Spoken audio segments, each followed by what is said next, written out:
Hollywood cinema വ്യവസായ തലസ്ഥാനമായ loss ആഞ്ചലസിൽ 5 ദിവസമായി സംഹാര താണ്ഡവമാടുന്ന ഈറ്റൻ പാലിസേഡ്സ് കാട്ടുതീകളിൽ മരണം 16ആയി.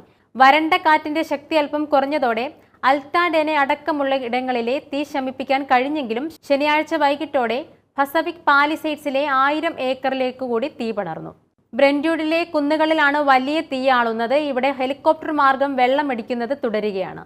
മുൻ കാലിഫോർണിയ ഗവർണറും ഹോളിവുഡ് സൂപ്പർ താരവുമായ അർണോൾഡ് ഷ്വാസ്നെഗർ, ഡിസ്നിയുടെ ചീഫ് എക്സിക്യൂട്ടീവ് ബോബ് ഇഗർ തുടങ്ങി പല പ്രമുഖരുടെയും വീടുകളുള്ള ഇടമാണ് ബ്രെൻറ്റ്വുഡിലെ മാൻഡിവിൽ കാന്യൺ. ഇവിടങ്ങളിൽ നിന്നുള്ളവരോട് ഒഴിയാൻ അധികൃതർ നിർദ്ദേശം നൽകി.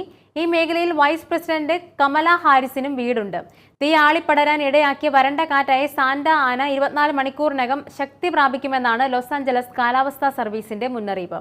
അങ്ങനെ ഉണ്ടായാൽ ഹോളിവുഡ് ഹിൽസിന്റെയും ജനനിബിഡമായ സാൻ ഫെർണാണ്ടോ താഴ്വരയുടെയും മറ്റു ഭാഗങ്ങളിലേക്ക് പാലിസേഡ്സ് തീ പടരുമെന്നാണ് ആശങ്ക.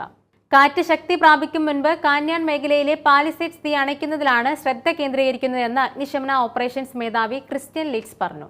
ഇവിടെ നിന്ന് പ്രസിദ്ധമായ കാലിഫോർണിയ സർവകലാശാലയിലേക്ക് അധികം ദൂരമില്ല. വിൻസെന്റ് വാൻഗോഗ് അടക്കമുള്ള ചിത്രകലയിലെ കുലപതികളുടെ 1.25 ലക്ഷത്തോളം വരുന്ന കലാസൃഷ്ടികൾ സൂക്ഷിച്ചിരുന്ന ജെ പോൾ ഗെറ്റി സെന്റർ എന്ന ഹിൽടോപ്പ് മ്യൂസിയത്തിന് അരികെ ശനിയാഴ്ച തീയെത്തിയിരുന്നു. മ്യൂസിയത്തിന് ഇതുവരെ കേടുണ്ടായില്ലെന്നാണ് അധികൃതർ അറിയിച്ചത്. 2019-ലും ഗേറ്റ് മ്യൂസിയം കാട്ടുതീ ഭീഷണി നേരിട്ടിരുന്നു.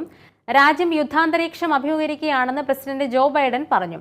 അചിന്തനീയവും ഭീതിയുമായ മറ്റൊരു രാത്രിയാണ് ശനിയാഴ്ച ലോസ് ആഞ്ചലസുകാർ അഭിമുഖീകരിച്ചതെന്നും കൗണ്ടി സൂപ്പർവൈസർ ലിൻഡസെ ഹോർവാത്ത് പറഞ്ഞു. വിഷപ്പുക വമിക്കുന്നതിനാൽ വീടുകളിൽ തുടരാൻ ലോസ് ആഞ്ചലസുകാർക്ക് ആരോഗ്യവകുപ്പ് മുന്നറിയിപ്പ് നൽകി.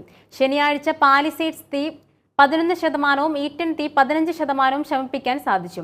അതുകൂടാതെ കെന്നത്, ഹർസ്റ്റ് എന്നീ 2 ചെറു തീകളും ആളുന്നുണ്ട്.